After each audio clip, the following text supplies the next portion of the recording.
تو اس کے متعلق بھی ایک حدیث پاک بخاری شریف کی آپ کے سامنے پیش کرتا ہوا چلوں۔ ایک مرتبہ میرے آقا صلی اللہ تعالیٰ علیہ وسلم ایک غزوے سے واپس تشریف لا رہے تھے، یعنی جس جنگ کے اندر سرکار مدینہ صلی اللہ تعالیٰ علیہ وسلم خود شامل ہوا کرتے تھے اس کو غزوہ کہتے ہیں۔ تو اس غزوے سے آپ مدینہ طیبہ واپس تشریف لا رہے تھے۔ تو مدینہ طیبہ جب قریب آیا اس وقت تمام صحابہ اکرام کو اکٹھا فرما کر کے میرے آقا صلی اللہ علیہ وسلم نے ارشاد فرمایا، اے میرے جانثاروں، مدینہ طیبہ کے اندر چند لوگ ایسے بھی ہیں جو آپ جہاں جہاں پر گئے تھے غزوے کے اندر، جہاں جہاں جس جگہ پر آپ شامل ہوئے تھے ان سب جگہ پر وہ بھی تمہارے ساتھ میں برابر شامل رہے ہیں۔ تو صحابہ کرام نے عرض کی، یا رسول اللہ صلی اللہ علیہ وسلم، وہ تو مدینہ طیبہ بھی تھے، ہمارے ساتھ کہاں شریک ہوئے تھے؟ تو سرکار مدینہ صلی اللہ علیہ وسلم نے ارشاد فرمایا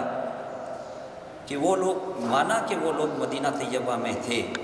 انہیں تمہارے ساتھ آنے سے عذر نے روکا تھا، کسی وجہ سے رکے تھے، کسی مجبوری نے انہیں روکا تھا، وہ خود بخود نہیں رکے تھے، اس لیے ان کو عبادت کا ثواب جو تمہیں دیا جا رہا ہے وہ بھی ان کو بھی دیا جائے گا۔ اسی طرح سے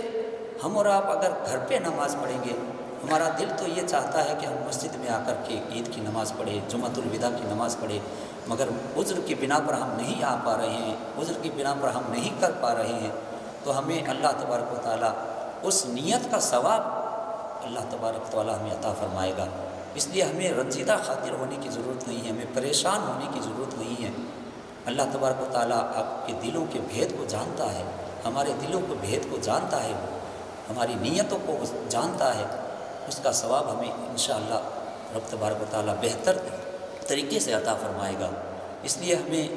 اس بات پر غمگین نہیں ہونا چاہیے کہ ہم مسجد میں نہیں جا پا رہے ہیں، مسجد میں جا کر کے عید کی نماز نہیں پڑھ پا رہے ہیں، عیدگاہ میں نماز نہیں پڑھ پا رہے ہیں۔ اس حدیث پاک کی روشنی میں ہمیں اور آپ کو سوچنا چاہیے کہ اللہ تبارک و تعالیٰ ہمیں اس عذر کی بنا پر وہی ثواب ہمیں عطا فرمائے گا جو مسجد میں عید کی نماز پڑھنے والوں کو عطا ہوگا۔ اور دوسری جگہ اور اگر دیکھنا چاہیں تو جنگ بدر کے ماحول کو دیکھ لیجئے۔ جنگ بدر کے اندر سرکار مدینہ صلی اللہ تعالیٰ علیہ وسلم کی بارگاہ میں ایک مرتبہ سرکار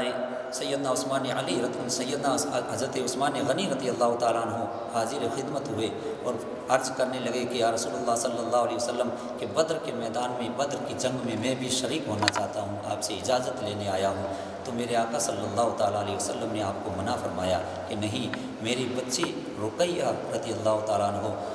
اور آپ کی بیوی حضرت رقیہ رضی اللہ تعالیٰ عنہ بہت زیادہ بیمار ہے، انہیں تیماردار کی ضرورت ہے، ان کی دیکھ ریکھ کرنے والے کی ضرورت ہے، اس لیے تم یہیں رکو، ان کی تیمارداری کرو، ان کی دیکھ ریکھ کرو، اللہ تعالیٰ تمہیں یہیں پر اس جنگ کا ثواب عطا فرمائے گا۔ چنانچہ سیدنا حضرت عثمان غنی رضی اللہ تعالیٰ عنہ سرکار مدینہ صلی اللہ علیہ وسلم کے فرمان کے مطابق مدینہ طیبہ میں ہی رک جاتے ہیں اور جنگ بدر کے لیے سرکار مدینہ صلی اللہ علیہ وسلم کی اگوائی کے اندر قافلہ چلا جاتا ہے۔ جب جنگ بدر ہو چکی ہے اور جنگ بدر میں فتح یابی اسلام کو حاصل ہوتی ہے، سرکار مدینہ صلی اللہ تعالیٰ علیہ وسلم جب فاتحانہ شان سے مدینہ طیبہ حاضر ہوتے ہیں، جب مدینہ طیبہ جب حاضر ہوتے ہیں تو اس وقت پھر جب مال غنیمت تقسیم کرنے کا وقت آتا ہے تو سرکار مدینہ صلی اللہ علیہ وسلم نے صحابہ کرام سے کہا کہ اس عثمان کا حصہ یہاں پر رکھ دو۔ تو صحابہ کرام نے عرض کی یا رسول اللہ صلی اللہ علیہ وسلم، حضرت عثمان غنی رضی اللہ تعالیٰ عنہ تو اس جنگ میں شریک ہی نہیں تھے، ان کا حصہ کیسے رکھا جائے گا؟ تو میرے آقا صلی اللہ علیہ وسلم نے ارشاد فرمایا، مانا کہ وہ جنگ کے اندر شریک نہیں تھے مگر وہ رکے تھے، اللہ کے رسول کے فرمان کے مطابق رکے تھے، ان کی نیت تو جنگ میں جانے کی تھی لیکن میرے فرمان کی وجہ سے وہ رک گئے تھے، اس لیے انہیں اس جنگ کا ثواب بھی ملے گا اور ان کو یہ انعام بھی دیا جائے گا کہ جو مال غنیمت ہے اس میں سے جو حصہ ہے ان کو بھی دیا جائے گا۔ اس حدیث پاک کی روشنی میں ہمیں اور آپ کو سوچنا چاہیے کہ ہم اگر مسجد میں نہیں جا پا رہے ہیں تو ہمیں غمگین ہونے کی ضرورت نہیں ہے۔ اللہ تبارک و تعالیٰ ہمیں اپنے گھروں میں بھی اس نماز کا ثواب عطا فرمائے گا۔ اس لیے جب مسجد کے اندر نماز عید کی نماز ہو جائے اس کے بعد میں آپ کو گھر پہ 2 رکعت یا 4 رکعت جو بھی آپ پڑھنا چاہیں وہ رکعت 4 یا 2 رکعت نماز نفل پڑھ کر کے اور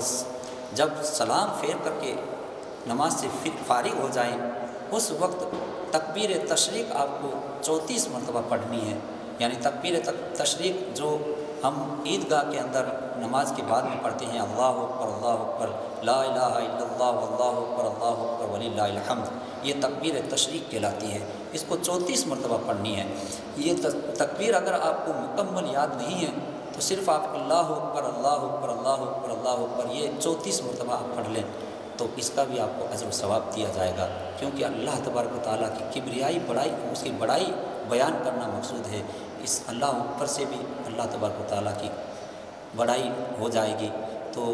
اگر پوری تکبیر پڑھ سکتے ہو تو پوری تکبیر 34 مرتبہ پڑھ لیں، اور پوری تکبیر یاد نہ ہو تو صرف اللہ اکبر 34 مرتبہ آپ تکرار کر لیں. اس کا بھی اجر و ثواب اللہ تبارک و تعالیٰ ہمیں عطا فرمائے گا. اللہ تبارک و تعالیٰ اپنی پیارے حبیب رحمت عالم صلی اللہ تعالیٰ علیہ وسلم کے صدقے و طفیل میں ہمیں عید کی نماز کی جگہ گھر پہ ہی عبادت کرنے کی توفیق عطا فرمائے اور ہمیں ڈھیروں سا ثواب ہمیں عطا فرمائے. آمین ثم آمین. وآخر دعوانا الحمد للہ رب العالمین. السلام علیکم ورحمۃ اللہ وبرکاتہ.